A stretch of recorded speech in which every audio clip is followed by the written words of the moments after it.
Fala aí galerinha, beleza? Professor Roberto aqui com mais uma aula online, beleza? Hoje falaremos sobre Grécia Antiga, meu parceiro. Já ouviu falar sobre a Grécia?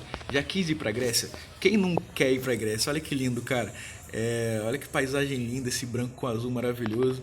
Inclusive tem pessoas aqui que estão mexendo no celular ao invés de curtir essa paisagem maravilhosa, né? Esse país cheio de cores e multicultural, né? Inclusive alguns artistas gostam de frequentar a Grécia, beleza? Não vamos falar deles agora, beleza? Então hoje vamos falar não sobre a Grécia de hoje, que todo mundo gostaria de ir, mas sim sobre a Grécia Antiga e um pouco da sua cultura. Como eu coloquei aqui em cima, rapaziada, olha só, é importante sacar o seguinte, que a Grécia Antiga, toda essa cultura grega, como a arte, a filosofia, a democracia, né? Tudo vem de lá, então ela se torna a base da cultura ocidental, Ocidente, onde nós estamos agora, beleza?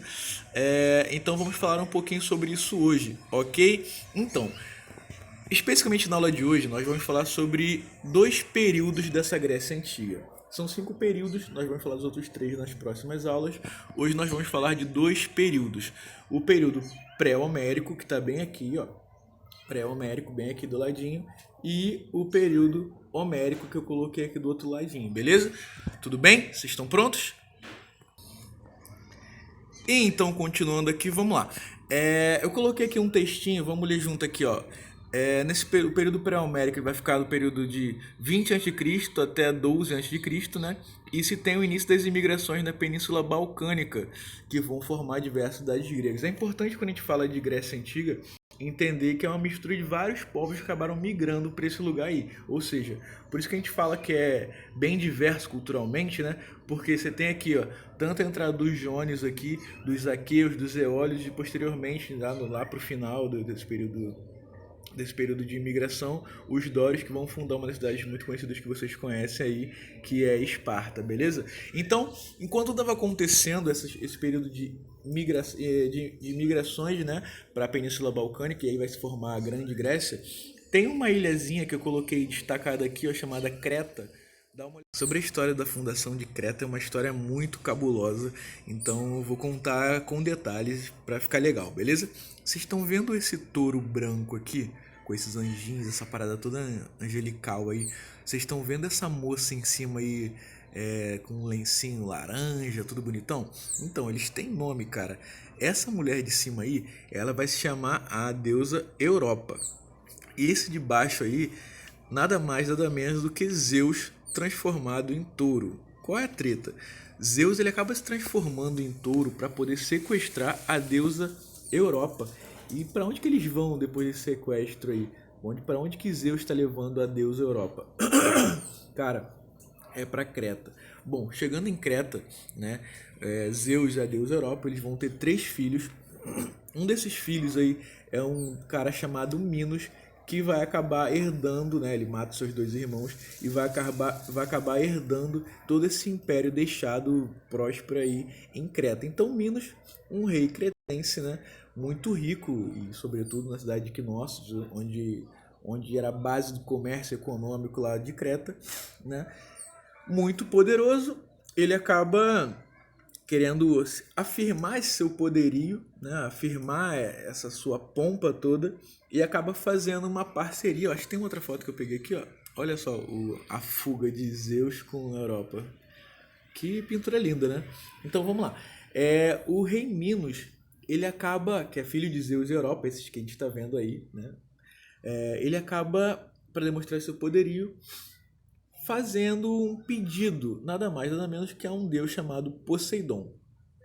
O que ele pede a Poseidon? Ele pede a Poseidon que Poseidon, deus dos mares, todo mundo conhece aí, né? Eu coloquei ele aqui, olha o bonitão aí, né? Ele pede a Poseidon, cara, que envie um touro, né?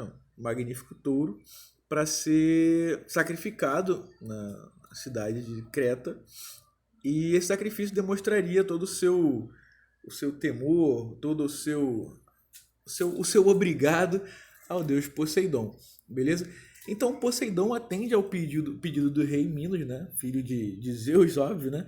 E acaba ofertando um grande touro branco, até parecido com Zeus, né? Para Minos e para que houvesse sacrifício. O touro era tão lindo que Minos ele acaba gostando demais do touro e fala o seguinte: não vou sacrificar esse touro não, vou trazer ele para o meu rebanho, né? Um touro bonito desse, forte, para que a gente tenha uma linhagem excelente, né? Eu vou sacrificar um outro touro, vou tentar tapear, ver se pode, um deus chamado Poseidon. Deve ser por isso que ele tá furioso nessa imagem aí, que parece até uma carta de Magic, beleza? É, e, logicamente, né, essa tentativa do rei Minos enganar o Poseidon ela vai dar super errado. O Poseidon, óbvio, é um deus, descobre aqui toda essa trama do rei Minos e acaba condenando a uma certa praga. Inicialmente ele faz esse touro, né, que ele ofertou ser um touro super agressivo e super violento, ele acaba devastando uma série de coisas dentro da cidade, sendo um perigo para a população, mas não só isso. E a grande parte, a coisa mais tretada que se pode ter é o seguinte: Poseidon, cara, olha o que ele faz. Ele faz com que a esposa do rei Minos se apaixonasse pelo touro. Olha que treta a parada. E como é que se deu essa paixão assim? Cara, Poseidon lança aquele feitiço, né?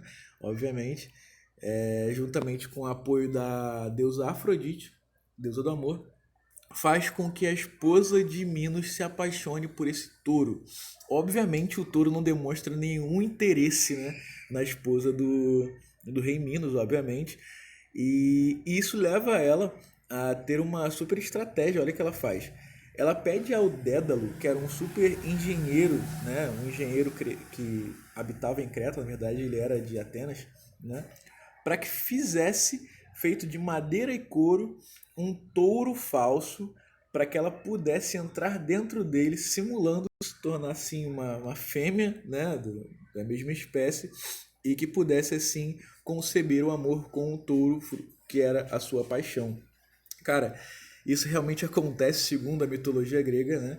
E o fruto dessa concepção, desse amor entre a mulher do Mino, né, do rei Mino, com esse touro enviado por Poseidon, vai nascer uma criatura que vocês bem conhecem, chamada também de Minotauro. Não esse Minotauro, obviamente, na verdade não é aquele Minotauro ali não, aquele ali é outro Minotauro. Então tem uma imagem aqui, ó, da esposa de Minos, né, com o touro que o Poseidon mandou, um touro bem forte, tá vendo aí? Ela é totalmente apaixonada por ele, beleza? É... Acho que peguei, não peguei não. Beleza.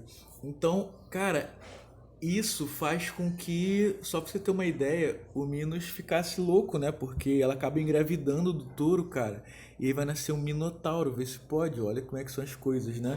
Inicialmente ela cuida desse Minotauro. Minotauro, pra quem não sabe, que não é esse rapaz aqui. O Minotauro é aquele que tem metade do corpo humano e a cabeça de touro. Olha que viagem, né? Então, é a mitologia grega. E ela acaba amamentando esse tourinho, né? Esse minotourinho, né?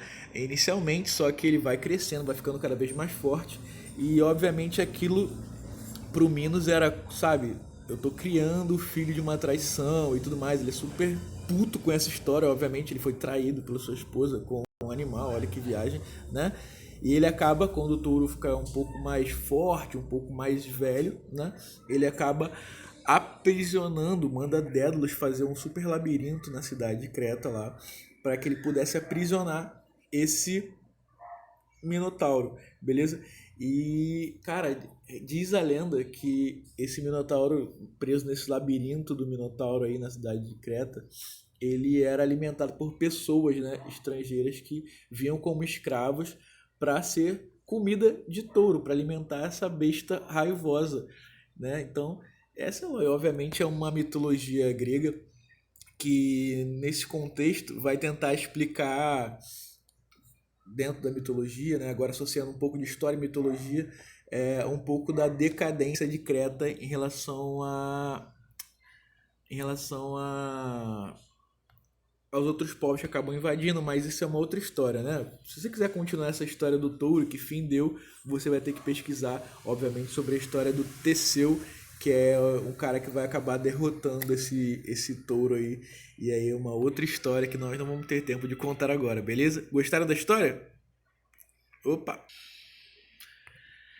Rapaziada, agora a gente vai entrar num outro período, né, que a gente vai abordar aqui agora, que é o período homérico. Período homérico, né, agora dizendo porque homérico, porque a gente tá falando desse cara aqui, ó, Homero. Homero foi um desses caras aqui que são bem famosos, né, porque baseado nas suas obras, nos seus poemas, que a gente vai conhecer um pouquinho desse período, que vai ter a datação aqui de 12 a.C. até 8 a.C., beleza? Então Homero, esse cara super lindão aqui, criou alguns poemas bem conhecidos entre nós aqui ocidentais, né? Que é a Ilíada. Para quem não sabe, a Ilíada, você agora deve saber agora do que eu tô falando. É a história daquele cavalo, né? O cavalo de Troia, da história dos gregos que ficaram dentro do cavalo, uma espécie de retirada, uma estratégia militar um pouco diferenciada para acabar vencendo o exército troiano, né? Então todo mundo conhece um pouquinho dessa história, certo? Tem alguns memes, inclusive, sobre essa história, beleza? E não só essa história, Ilíada, mas como também um outro poema, um outro que se torna livro, obviamente, depois, chamado de Odisseia. O Odisseia vai contar a história de Ulisses, que 10 anos, ele fica, depois dessa guerra de Troia, ele passa 10 anos tentando retornar à sua cidade, e nessa ideia ele acaba enfrentando diversos monstros, né? Sereias, ciclopes de um olho só, monstros marítimos, e então essa Odisseia de Ulisses é como se fosse a jornada de Ulisses tentando retornar à sua terra. Ele fica 10 anos lá enfrentando diversos monstros aí. Bom, cara, só pra gente comentar um pouco de cultura aqui, toda essa tradição de poemas, de heróis, né? Ela vai basicamente dar algumas bases para nossa cultura. Quando a gente fala de cinema, quando a gente fala de heróis, de grandes personagens, né? De grandes líderes, grandes momentos, enfim, tudo isso tem uma basezinha dos poemas gregos antes de Cristo, né? Essa figura do herói. Hoje a gente não vai falar de Ulisses, mas vai falar de um Superman, do Homem-Aranha, do Homem de Ferro, né? Aquela concepção de um herói salvador. Quem será que nos salvará do coronavírus? Bom, ainda ninguém sabe. Bom, retornando aqui ao período homérico, que está bem aqui embaixo, né? A gente vai falar um pouquinho agora de outra coisa bem marcante do período homérico. Não somente as suas histórias de Homero, obviamente, mas sim a organização social, né, que se forma no período homérico. Eu coloquei aqui em cima Genos, tá vendo? Genos. O que seria Genos? Cara, depois da invasão dos dórios ali, dos espartanos em muitas cidades gregas, né? Isso vai ter uma primeira diáspora, a primeira fuga dos gregos se espalhando por aí. E acaba nessa espalha, eles se organizando de uma forma social um pouco distinta. A gente vai chamar ela de genos. Então, o que era genos? Bom, eram grupamentos familiares liderados pelo pater, aquele líder mais velho da tribo, provavelmente homem, por isso que a gente vai falar de patriarcalismo, né, do patriarcado, né, se formavam em grupamentos familiares chamados genos, beleza? Bom, acontece que a população vai crescendo, né, e esses genos vão se misturando com outros genos, com outras famílias, casamentos, opa, e a gente vai chegar ao que a gente vai chamar aqui de frátrias. O que seriam frátrias? Era a junção de vários grupos familiares, vários genos, né? A gente pode chamar hoje de bairros, de várias famílias habitando na mesma concepção. A gente vai chamar naquela época de frátrias. Bom, a junção de várias frátrias vão se formar, as tribos. Tribos, que é a junção de várias frátrias. E a junção de várias tribos vão se tornar posteriormente o que a gente vai chamar de polis, ou que a gente pode chamar hoje em dia cidade. Beleza? Então, uma concepçãozinha. O que seria um geno na tradução para ficar mais fácil? Seriam grupamentos familiares, aquele seu quintal que mora toda a sua família, beleza? Só que isso não é suficiente e acaba juntando com outros quintais, outras casas e vai se formando com essa junção de famílias frátrias, ou hoje em dia a gente pode chamar também de vizinhos, de bairros, né? Bairros ali dentro de uma regiãozinha. E essa junção, né, de várias frátrias, a gente vai chamar de tribos, que a gente poderia chamar hoje de bairros, né? São Vicente ou Roncalli, né? Tudo por ali. E a junção de vários bairros, de várias tribos, né? São Vicente, Roncalli, Santa Maria, São Bernardo, essa junção dessas tribos aí, desses bairros, vai se formar o que a gente vai chamar de polis ou também de para hoje em dia a tradução seria basicamente cidade, beleza? Polis. Bom, gente, então a gente está chegando aqui para o final. Então eu coloquei uma organização social, uma organização física da polis, basicamente. Bom, são aí que eu coloquei para vocês. A gente vai ter a Acrópole, que era o lugar mais alto da polis, beleza? Onde vai ter essa imagenzinha aqui que simboliza bem essa cidade de Atenas, uma das polis, né? Tiveram mais de 100 polis por todo o território grego, inclusive Atenas é bem conhecido, óbvio, né? E Esparta também foi uma polis bem conhecida, que também era uma, a gente vai chamar de cidade-estado, beleza? Mas agora na imagem a gente está vendo aqui, hoje em dia, né, a Acrópole, que era o ponto mais alto da cidade de Atenas, onde você vai ter ali o Paternon, né? Que é um item ali bem conhecido ali por todos, né? Que imagina a Grécia, imagina o Paternon, que é um símbolo da Grécia, beleza? E dentro dessa concepção dessa polis ateniense, nesse caso específico aqui agora, a gente vai ter uma estrutura assim, baseada na Acrópole, né, que era o principal ali centro, mas onde acontecia coisa mesmo, onde a coisa acontecia para valer politicamente falando também, e socialmente, onde a galera se encontrava, era do que a gente vai chamar de Ágora. O que seria Ágora? Ágora seria uma praça na parte inferior da Acrópole. Na imagem a gente não consegue ver, mas seria mais ou menos ali para a esquerda, na parte inferior. Hoje já não existe mais, obviamente, mas era uma praça onde rolava tudo, inclusive o comércio, né, de alimentos, o comércio que rolava ali por toda Atenas, ok? Não somente ali o comércio, mas como também rolava todas as decisões políticas, né, na Ágora e tudo mais, né? E eu coloquei para vocês na folhinha também uma palavrinha chamada ginásio, né? Todas as atividades, a maioria das atividades físicas do povo grego aconteceu também em praça pública, né? O cultivo, o culto, né? Vamos chamar assim, o culto ao corpo. Hoje em dia, eu peguei algumas imagens aqui até engraçadas, né? Hoje a gente tem um exemplo aqui, por exemplo, da Praça de São Vicente, que está bem longe de ser uma referência, mas onde a gente vai ter um exemplo nessa associação, que a gente vai chamar de uma praça, que você tem toda a atividade comercial em volta e a parte de exercício físico dentro dela também. Assim como aqui na Grécia Antiga, né, a gente tinha uma pracinha que era voltada ao comércio, à política e também ao exercício físico, beleza? Então, rapaziada, para não estender muito, esse é o vídeo de hoje falando sobre Grécia Antiga. Temos mais outra parte desse vídeo ficará para a próxima semana, beleza? Onde falaremos de mais 3 períodos da Grécia Antiga. Espero que vocês tenham gostado. Um abraço, tchau, tchau.